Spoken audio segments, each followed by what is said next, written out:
Well, if it isn't another cute game that mixes one of my favorite genres, store management, with dungeon crawling and brings a fun twist to things which you're gonna appreciate, especially if you're a foodie like me. Hello you gorgeous human being, it's Miss Bubbles. In this first impressions video of my first 5 hours of the game, I'm gonna share with you everything that you need to know about Cuisineer to decide if it is the game or maybe not the game for you. The footage you see here is from my gameplay on PC, which is the only platform you can play it on. I also tested it on Steam Deck and will let you know how it runs if you want to play it there as well. Thank you Xseed for the game code. Before we get started, make sure to squish that like button so we can smack the algorithm right in the face. So you play as Palm, you've returned back home from your adventures and find out that your parents have decided to go travel the world while leaving the restaurant in complete chaos. They even sold all the furniture to afford that trip. Talk about horrible financial decision making. Your friend Biscotti suggests that you open the restaurant back up, collect recipes, and get things back in order. But just as you get back on your feet, the taxman pays you a visit and is like, well, your parents kinda left with a very huge debt and you're responsible for it. So you work your way off to pay the debt, and when you do, you find out there's actually even more debt to take care of, and that's pretty much what the story's about. So how do we pay off the debt? As I mentioned, you're gonna be managing your own restaurant, you're gonna be serving customers and collecting coin. But things are not that simple. Your recipes do require ingredients, which will send you down the dungeons to gather them.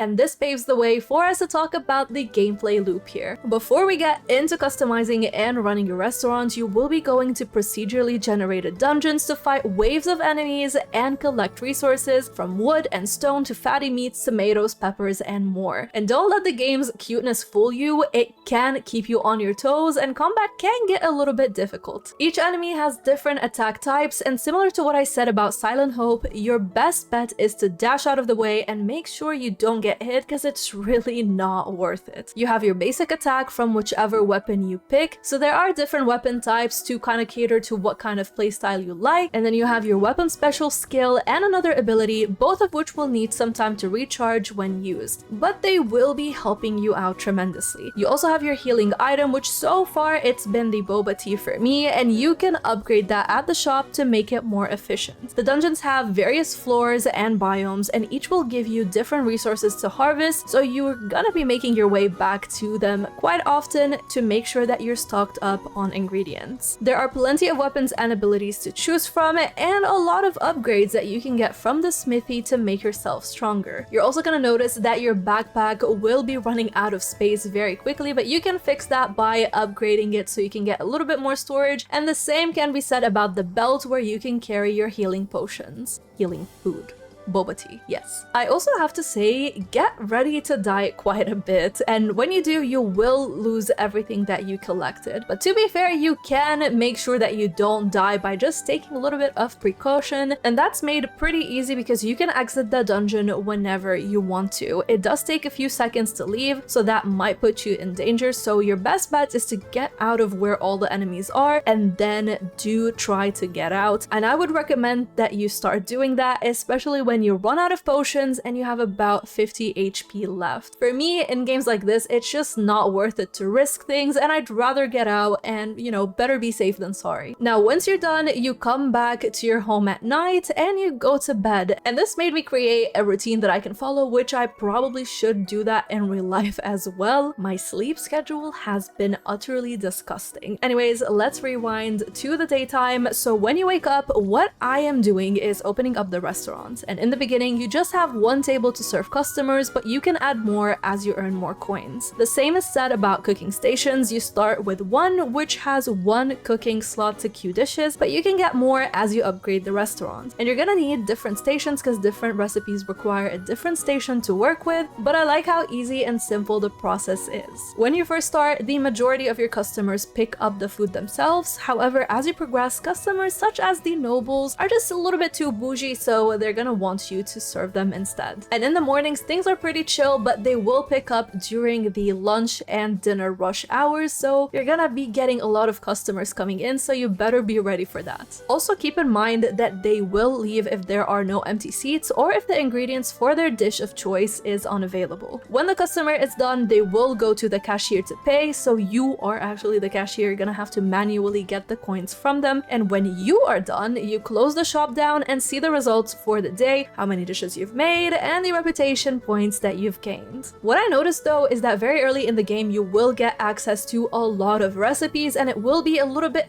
difficult and tedious to keep up with everything and make sure that you're stocked up on all of the ingredients. And another thing is that some customers will try to be a little bit cheeky and run out without paying, so you better catch them in time. Now, outside of the restaurant, you have a little town with various shops to visit and buy things from, and I touched more on this in the fun factor segment of this video. There's also a calendar to check when villagers' birthdays are, and I think it's a little bit weird that they're the ones who give you gifts rather than you giving them a gift, which I don't know if it changes down the line, but you also meet lots of villagers on your way out, and each one has different side quests for you. These are usually under the premise of fetch me these resources or a specific number of dish X, and I will give you the recipe for Y. That's also where you will find the taxman, who you will be visiting quite a lot and cursing him on your way, because you know, I'd rather pay that money to actually decorate my restaurant, but here I am paying my parents' debt.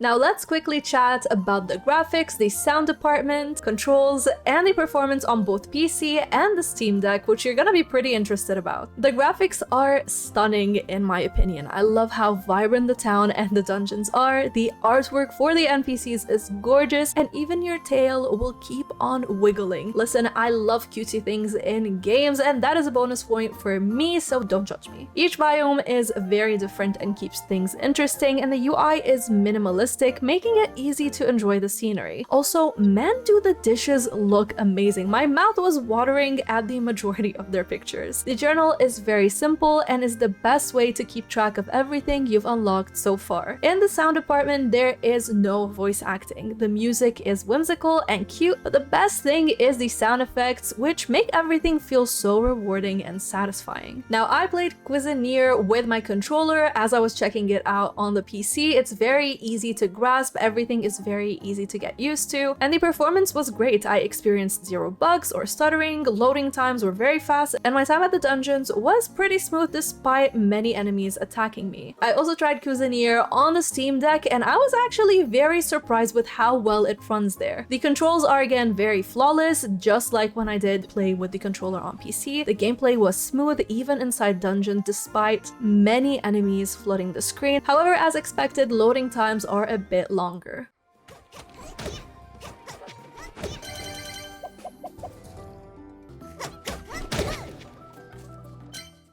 So we talked a lot about Cuisineer, but the question is it the game for you? This is why you clicked on this video. So we're gonna go with this game is for you if, not for you if, and my personal verdict. Cuisineer is the game for you if you already love roguelike and dungeon crawling. I'm new to them and been having a blast, and this ties to also if you are a beginner and looking to get into the genre, this might be the way for you. It's also for you if you love a hybrid of restaurant management with combat, because it's really good and it gives you the best of both worlds. And it's for you if you are okay with minimal story, rinse and repeat mechanics, and overall plenty of fetch quests. And finally, it's for you if you are a completionist. There are so many things to unlock, from decorations to recipes, weapons, special upgrades, and more, so there's always something for you to work towards. Now, as much as I praised Cuisineer, there might be a couple of things that will make it not for you, so Cuisineer is not the game for you if you can't tolerate difficult games. The dungeons are not a walk in the park, there's no difficulty settings here to make things easier, and as I said, it might look very cute, but don't let that fool you. Also, as I mentioned, Cuisineer is not the game for you if you're looking for like an in-depth story. This one is catered more towards focusing on the gameplay instead. So even things like the side quests are pretty much fetch quests. Get me this and I will give you that. And it's also not for you if you just don't like grinding and repetition. The gameplay loop is pretty much go to the dungeons, gather resources, complete side quests to get new recipes, manage the restaurant to earn coins, spend those coins paying taxes, and on decorations and equipment to get better, rinse and repeat.